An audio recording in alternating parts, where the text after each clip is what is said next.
This is Nancy Harris, Nancy on the Coast with RE/MAX Ocean Properties and the North Carolina Coastal Team. I'm continuing my series on the Carteret Parks. I'm here in Pine Knoll Shores to show you the fantastic parks that make this community a highly sought after place to live. There are 8 parks as part of the Pine Knoll Shores Corporation, which manages the parks and the marinas. If you will purchase a home in Pine Knoll Shores, you'll have to join the Homeowners Association. It costs $100 per year and you get access to the marinas, picnic grounds, playgrounds, and boat ramps. That is a steal. There are approximately 400 members. It was incorporated in 1972 for the purpose of transferring the architectural review control to the owners affected and to transfer 4 common areas from the Roosevelt family. Before I get into sharing these parks, let me explain a little bit about the Roosevelt family and how it's connected to Pine Knoll Shores. I did a little research and here's what I found out.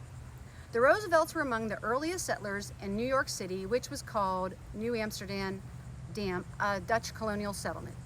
There were 2 branches of the family tree named after the locations in New York City where they started out. The Hyde Park branch, which produced Franklin Delano Roosevelt, the 32nd U.S. President, and the Oyster Bay branch, which produced Theodore Roosevelt, our 26th U.S. President. The 4th generation Theodore Roosevelt, all the sons, beginning with the senior, who was the father of Teddy, were named Theodore, and of course they all had nicknames. The Pine Knoll Shores Theodore was called TR3, and with his 3 siblings they made up what was known as the Roosevelt Family Trust, which was instrumental in developing the Bogue Banks property in Pine Knoll Shores. TR3 would track through the maritime forest, seeing where roads and canals could be built. And I want to thank Walter Zegner, who wrote about this in the link that I will include with this video called Pine Knoll History. Further research shows that somehow Salter Path, which is right next door to Pine Knoll Shores, was owned by John Royal and passed down to Alice Green Huffman, who was a distant member of the Oyster Bay Roosevelts. She had an estate in what is now Pine Knoll Shores, and she sued Salter Path in 1923 because their cows were wandering onto her estate. The court decision was that the residents could remain in Salter Path, but the cows were not allowed on her property. An interesting bit of real estate history with Salter Path was that it was a squatter's village and the direct ownership of the beachfront was granted to the village collectively.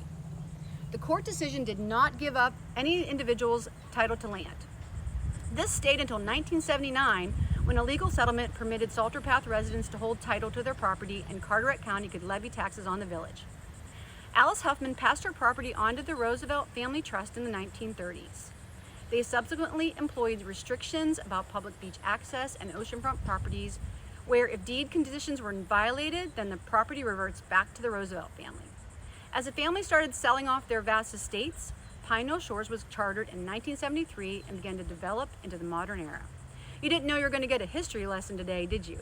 I decided that I would show you that I am more than a fast talker with crazy hair. The great thing about Alice Huffman and the Roosevelts is that they have helped create a place here on the Crystal Coast that preserves the wild and natural environment of the maritime forest while also accommodating development that fits in with nature.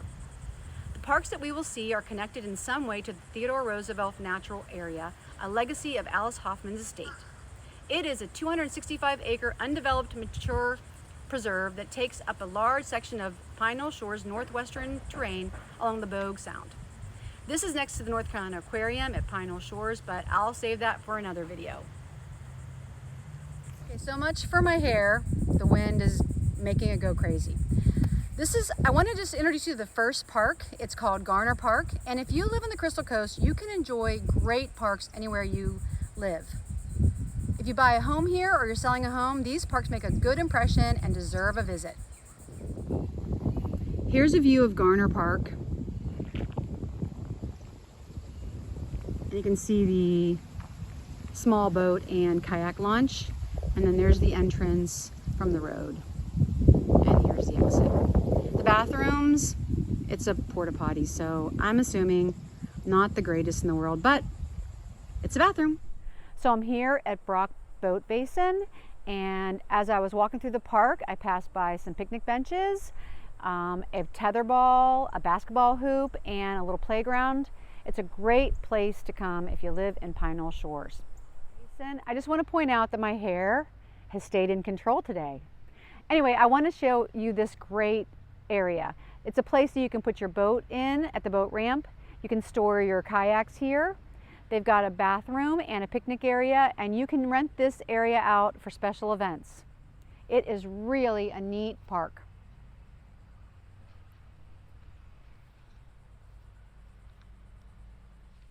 I'm here at Pine Knoll Shores Town Hall. Off of Pine Knoll Boulevard are all of the things you need to access if you're living here in Pine Knoll Shores. The Bogue Banks Library, the public safety, and the aquarium are right nearby.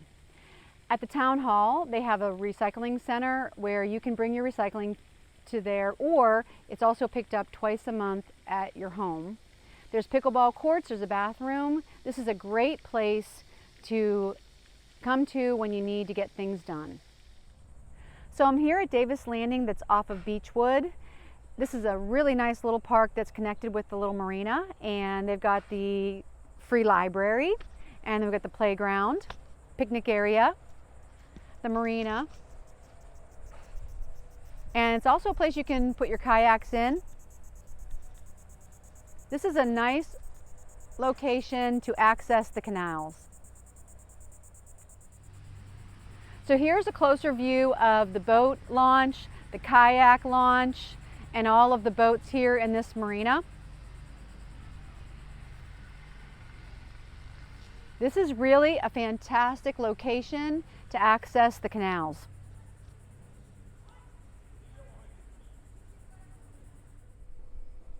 Here's McNeil Park. Let's check it out.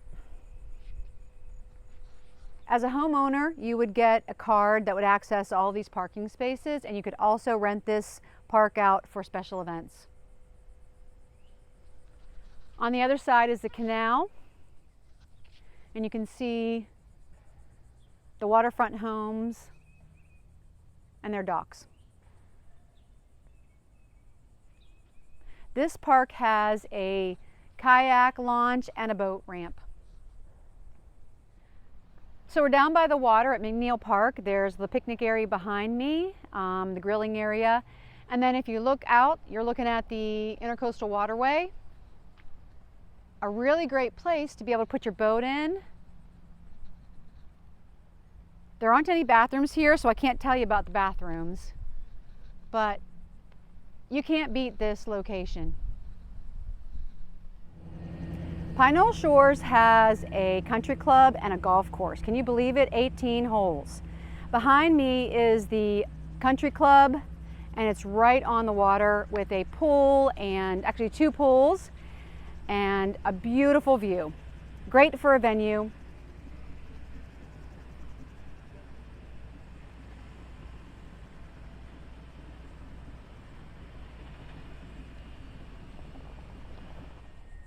So here is the country club, and where you see the blue umbrellas, that is 2 pools, and behind all of that is the Intercoastal Waterway.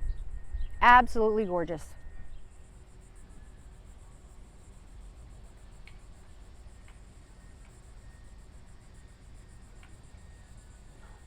Really enjoyed exploring this area of the Crystal Coast. I've lived here since 1991, but I've never known anyone who lived in Pine Knoll Shores. We have passed it many times on our way to Atlantic Beach to do the activities up there or go out to dinner.